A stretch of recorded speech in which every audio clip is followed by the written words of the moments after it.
All right, welcome back guys. So you joined me here with my 2015 BMW M235i, and I thought I'd give you a quick update on what I've done to the car and what my plans for the car are. So effectively, I picked up this vehicle just about 6 months ago now. It's a 2015 model. It's done, when I picked it up, it had done about 59,000 kilometers, 60,000 kilometers. I've put just about 6,000 kilometers on it, to be honest. And how many is it now? 6,051 kilometers on this car. So I've driven it very hard, a lot over the last 6 months, and it's just a testament to how enjoyable the car is. And what have I done to it over the last 6 months? Well, the very first thing is, and this is a big learning for me, but when I bought the car, the brakes were roadworthy, which means the brakes were street legal. However, there was only about 4,000 kilometers left in the brakes. So what I've had to do is I've gone and replaced my brakes. That's costed me about $1,500. Now, even if you buy your own brakes, they'll come around $1,200 for rotors and pads. And on German cars, often you've got to replace the rotors quite often. So that's $1,500 that I've added in, but now I'm good for the next, however amount of years, probably 4 or 5 years. I'm pretty smooth. I've got really high quality brakes on this car. So that's what I've done. The other thing I've done is I'll pop open the hood. And pretty much the day I picked the vehicle up, guys, the day I picked it up, my belt, the serpentine belt there, actually popped off, and it was one of the pulleys that was loose, and it popped right off. And because of that, I had to get my belt changed. That cost me about $700, and good thing I had tow truck coverage, but that cost me $700. But as far as my belt is concerned now, and this happens to a lot of BMWs, as far as that's concerned, I'm set for the next, probably 7 years, 6 or 7 years, I'll start thinking about it then. You've got this cowl area right over here, and rubber sort of starting to delaminate and stick up now. That means when it rains, the water sort of goes right in. This isn't meant to be a water sealed area, but I still didn't really like that was happening. So I bought this sort of rubber tubing, and I installed this myself. It's not meant to be a fully watertight area. And then service wise, as soon as I purchased the vehicle, I did a full service on the car, and that cost around $380 for the service. Brake fluid flush done as well, so I'm good for the next 3 years on the brake fluid. As otherwise, it's been a really good car. She's been pretty mint. It's a BMW M235i, so it's a really strong car with the N55 motor and the forged crankshaft, as you guys might know. The convertible top is in inky smooth condition, so right now there's a bit of gunk on it. I haven't sort of washed it as of recent, but I keep her really nice and coated, so it's good from the sun, all that jazz. The interior is really nice, the leather's nice, the M Sport wheel, all of that's wearing really nicely. But I need to think about budget for. Number one is that charge pipe in there, and you'll see the charge pipe just down there, and these things are made out of plastic, guys, and these have the tendency to pop off. Now, usually this happens to mostly modified vehicles and tuned examples. When the pressure builds up, that plastic pipe really snaps off right over there. And I get a lot of messages on my Instagram, a lot of comments, people saying, dude, replace replace that with a metal pipe. And to be frank, guys, that's most cases that's not a catastrophic failure. The way it shears off, it doesn't cause issues. So as long as you've got tow truck cover and you're okay being stranded and waiting for a tow truck, it's okay. I've got really good tow truck cover, so I don't really mind. Worst case scenario, I'll just have to call a tow truck, get it towed to the shop. So I'm not fussed. And the second reason I haven't changed it around, guys, is I'm not tuned, right?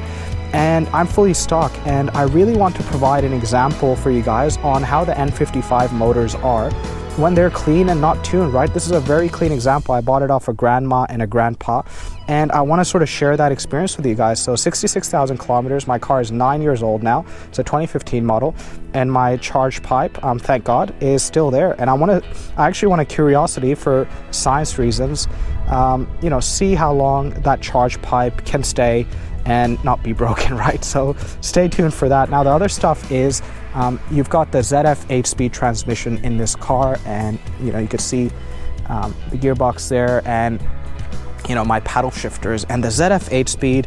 ZF says, I've got a video on this on my channel, they say service it every 150,000 kilometers, and it depends on your driving level. So the car is 9 years old, it's only done 66,000. I honestly can't see myself reaching 150,000 anytime soon, to be frank. So I'll probably go ahead and do that at probably between 80 to 100,000 kilometers. that means it's a couple of years down the line, or 2 years down the line probably. The other thing is the diff fluid, right? So these are rear wheel drive cars, power goes to the back, and you've got your differential. That fluid is much easier to do, and sort of something next year I'll have a chat to my mechanic, see how I feel about it, and I'll probably think about changing my diff fluid. Probably one of my services needs a coolant flush. These are long life coolants, but I still want to do that and get that changed. So probably that's another thing I'm going to think about. Last thing I want to cover, okay, so the other thing is the oil filter housing, right? So the oil filter housing is over here, and that's attached to your engine through this, well, it's bolted obviously, but it's got a gasket, right?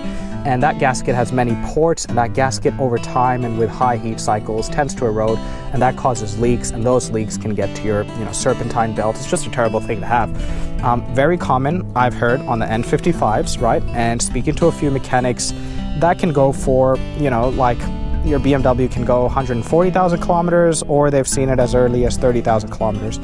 Thankfully, guys, for me, I've made it over the edge. I'm at 66, and fingers crossed, thank God, hasn't happened to me, but that's something I'm mentally prepared for. I'm keeping an eye on, and I'm always checking that area. The other thing is your valve cover gasket. Your valve cover, the warping of the valve cover, not so much. So it sits, just under here. I don't want to pop this off right now because my car's pretty hot, but your valve cover sits just under there, and that cover, the gasket between the valve cover and the engine, can leak, and you'd find sort of spottings of oil. So thank God, again, bone dry, but that's something that I'm also thinking about for future. Maybe next year, a couple of years, that might happen. You never know, or it might not happen. Whatever the case is, I'm thinking about that.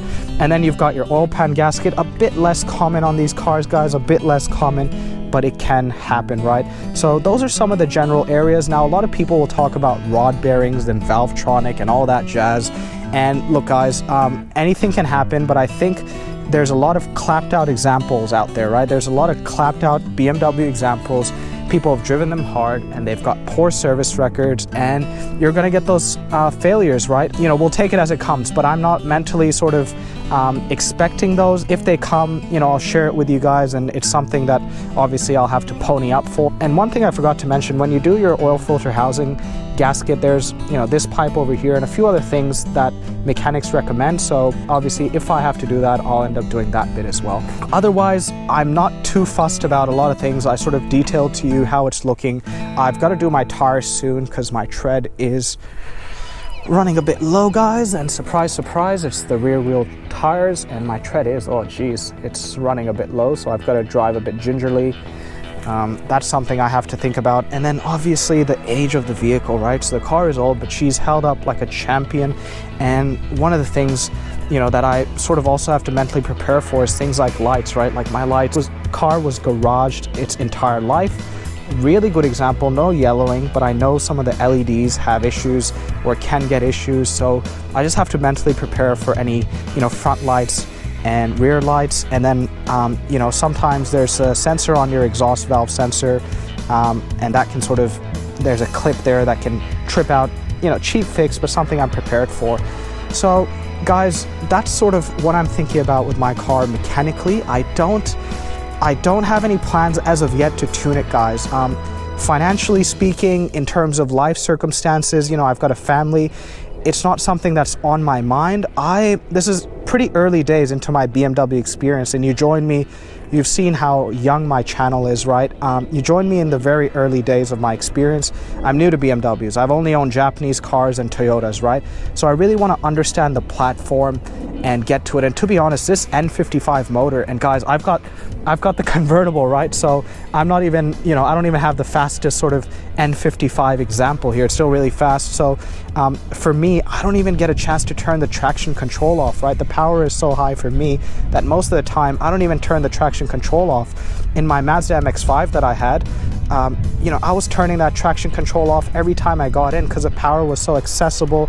I could control the slides, anything of that nature. In this BMW, first of all, it's got too much power. Second of all, this thing's got an open diff, right? So even if you turn the traction control off or you put extra power, how are you going to control that diff, guys, right? The open diff is tough to control.